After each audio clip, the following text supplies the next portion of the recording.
Hello viewers, welcome back to the lab.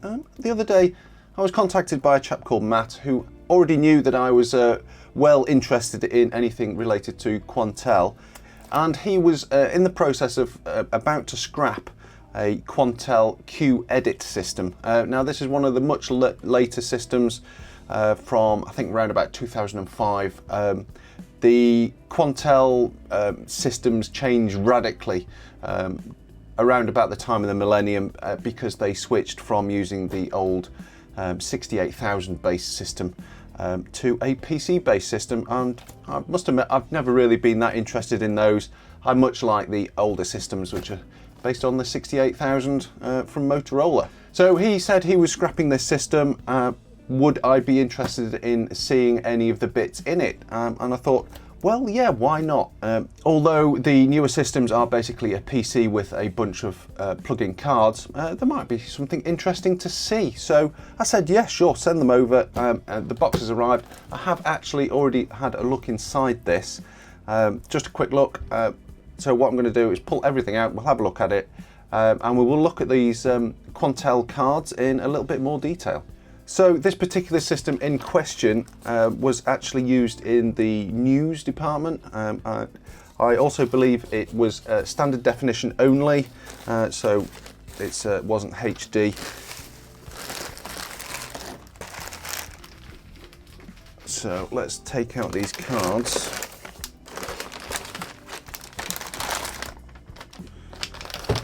A few other bits and bobs.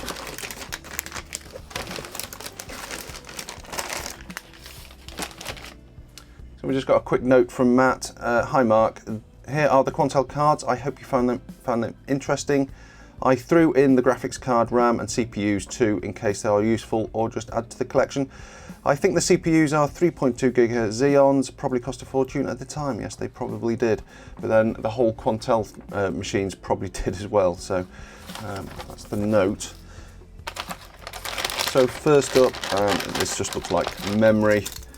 So this would have come out of the server board, effectively the host system. So yeah, this would have just been probably a server grade motherboard. So we've got 1 gig PC to 3200 sticks there from Supermicro. So chances are it was probably a Supermicro motherboard. So we've got 4 sticks of 1 gig, so I had a total of 4 gig of RAM. This episode of Dex's Tech Lab has been brought to you with the help of PCBWay. PCBWay offer a massive range of services and options for manufacturing your own custom PCBs, and right now they have some fantastic deals on as they celebrate their 6th year in business. There's tons of coupons and offers available for the next 10 days or so, so this is a right moment to get your PCBs made, or you could try out one of their community designed PCBs that are all ready to order. So go check out PCBWay.com and find out more. Next up we have this card here. This is a Quantel card. It's a universal 5 and 3.3 volt PCI card, and the description says PC AES2. So this is the digital audio card. We also have a microphone input, and we've got the word clock. AES audio is kind of similar in a way to SPDIF digital audio, but it's a bit more suited to professional use. Well, let's take a little bit of a closer look at this. We've got a Spartan, Xilinx Spartan FPGA up in there. It's obviously running the show. We've got 4 chips here. These are Cirrus Logic CS8420s, and they are digital audio sample rate converters, so that's kind of interesting. Not a huge amount else on there. We've got some analog stuff because we've obviously got a microphone input. Not a lot on the back. And according to the little legend there, this is a 10-layer PCB.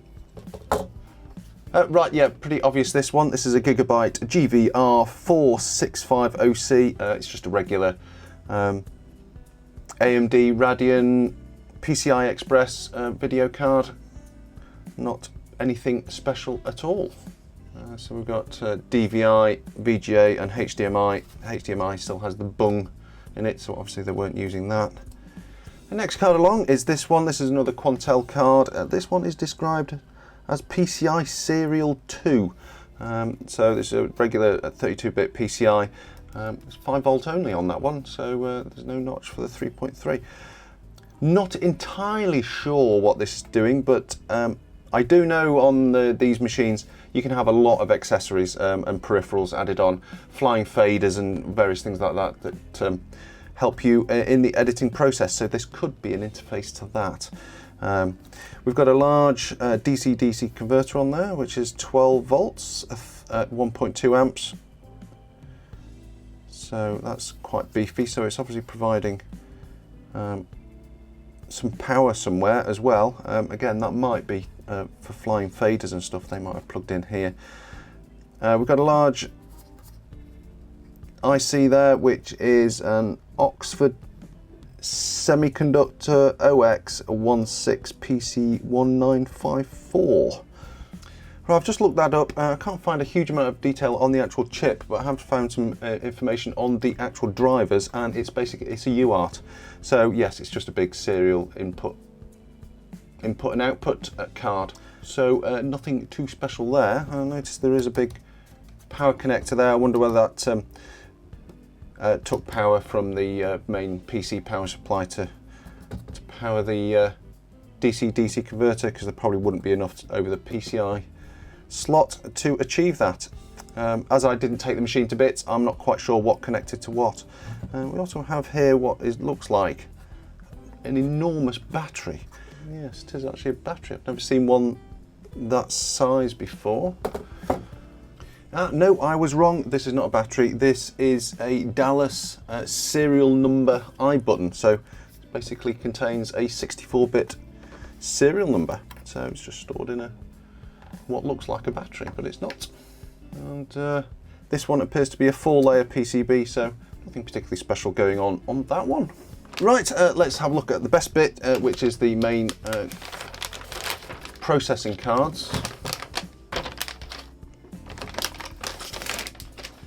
Right, this is obviously the main processing bit where all the Quantel magic happens. So yeah, what would be a Quantel paint box and edit box and all those things from the 90s will probably be rolled up into this one single plug-in card. So really kind of cool to see.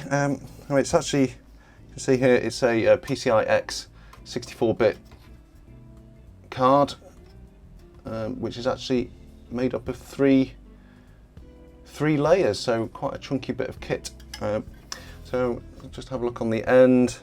We've got input, output. So these are the standard definition SDI inputs and outputs. And that is all there is on the end there.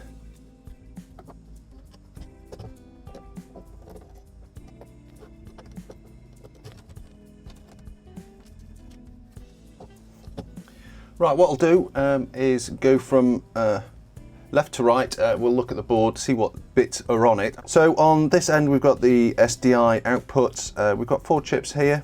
These are National Semiconductor VM630RAs. I can't find anything on them, but I would imagine they're going to be SDI transceivers of some description. Next along we've got a Xilinx Vertex FPGA. Below that we have a Xilinx Spartan FPGA. I'll warn you, there is going to be a lot of FPGAs on this. Next along here we've got this chip here, which is actually a 6-way JTAG gateway. So presumably you can connect 6 devices up to that over JTAG, and it just gives you one interface to all of them, which is kind of cool. Obviously therefore debugging. Next along here we've got another Xilinx Vertex FPGA. Obviously I'm not going to be able to tell what these are really doing. It's just far too integrated to be able to tell. We've got an empty device up there, so I'm not sure what that would have been used for. Actually, maybe I do. I'll mention that in a minute. Right. So next along we've got a Xilinx Vertex 2 Pro FPGA. That is an XC2 VP20 and it has integrated PowerPC cores in it.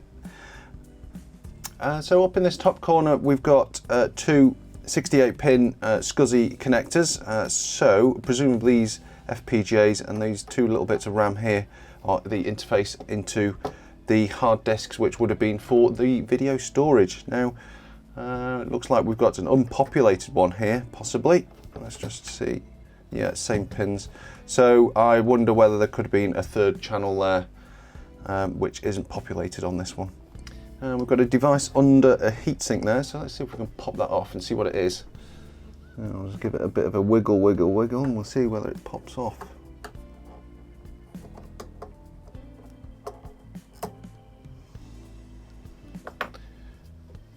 And we have another Xilinx Vertex FPGA.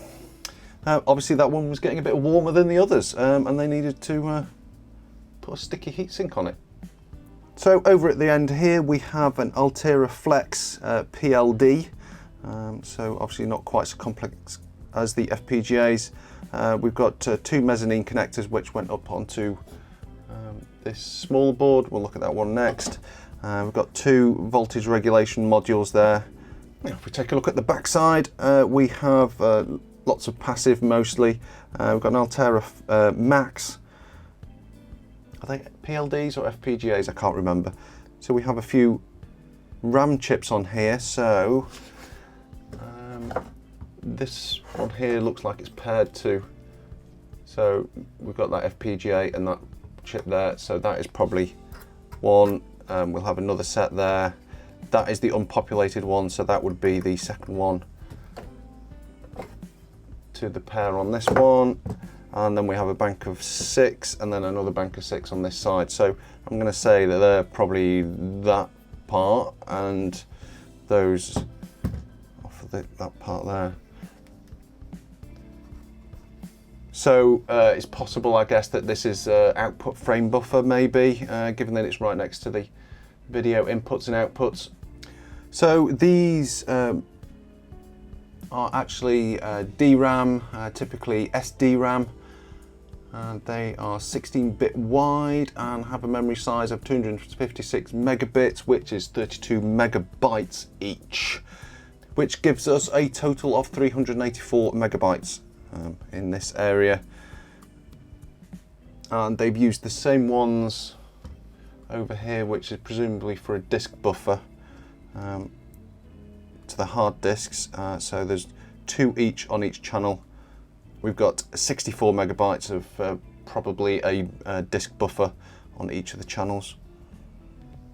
It's also worth noting there's lots of these little header connectors. There's one there. Got another connector up there. I just said, because I didn't take this to bits, I'm not sure what was connected and what wasn't. We've got a number. There's them on the back there as well, little connectors, possibly for diagnostics or something. We've got another mezzanine connector there, which goes up to that larger board that I took off. You'll see that in a minute. This is described as PCHLY3, whatever that is. Not sure how many layers we have on this. Quantel normally do put a layer count somewhere. There it is, just in there. And that is layer 14, so 14 layer board that. This is that little daughter card which went onto the main card. Not sure what this does. The description is just SA, whatever that is. But yeah, we've got a big Altera Flex FPGA. We've got an Intel strong ARM, so we've got an ARM processor in there. Small RAM. We have a Dallas power cap, which would be non-volatile RAM, and a clock. More little connectors. A couple of programmed parts. JTAG connector, some status LEDs. On the back we've got a little bit more memory there. We'll have a look to see what size that is. So yeah, I'm not entirely sure what that does. And this is a 12 layer board. Incidentally, if there's any of you want to go through and price up what all these FPGAs would have cost, you're more than welcome. Leave them in the comments if you want to try and add up what the BOM cost might have been on this. So the Altera Flex is an EPF 10K 50V BC356. Looks like a fairly large one there. Right, just done a bit of Googling. This is an Intel Strong Arm CPU. It's an SA110, which is a 21281EB, the actual device number. This chip here is another Intel chip, and that seems to be a PCI interface to the Strong Arm. So we presumably got this RAM here, which is for this CPU. So we've got 4 of those. And just like the other DRAMs, those are 32 megabytes each.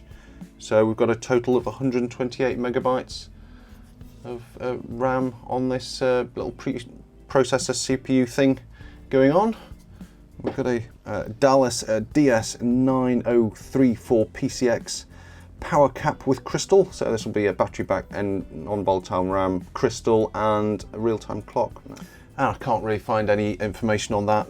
It's some programmable logic-y thingy. So yeah, I'm not sure what that little board does. Okay, let's have a look at the last board. This is the one that plugs onto the back side of the main card. Lots of RAM on this. We've got 1, 2, 3, 4, 5, 6, 7 FPGAs. Interesting, loads of status LEDs along the top there, lots of them.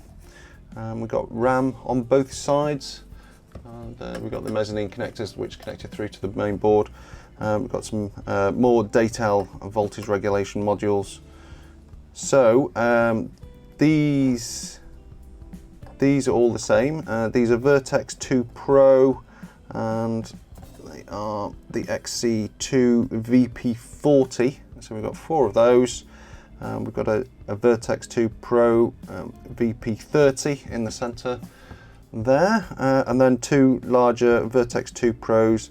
Those are XC VP20s, and then the rest of it is mostly RAM.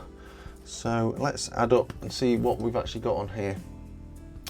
And again, just like the others, these are all 256 megabit SD RAMs. These ones are made by Samsung. They're the K4S561632E. And so each one of those is 32 megabytes, which that gives us a total of 2 gigabytes. So yeah, just to finish up, yeah, remarkable that all of Quantel's expertise has been rolled up into lots and lots of FPGAs. It'd be kind of interesting to know how much of all the stuff that was in the older Quantel paint boxes, you know, from the 80s and 90s, it still remains in some logic element in one of these chips somewhere. It's quite a fascinating thought. Right, thanks for watching everyone. I hope you enjoyed this one. I just want to thank my patrons who continue to support us. Thank you very, very much. My sponsor, PCBWay, also a great help here on the channel. Thanks for watching everyone, and I'll see you on the next video. Bye for now.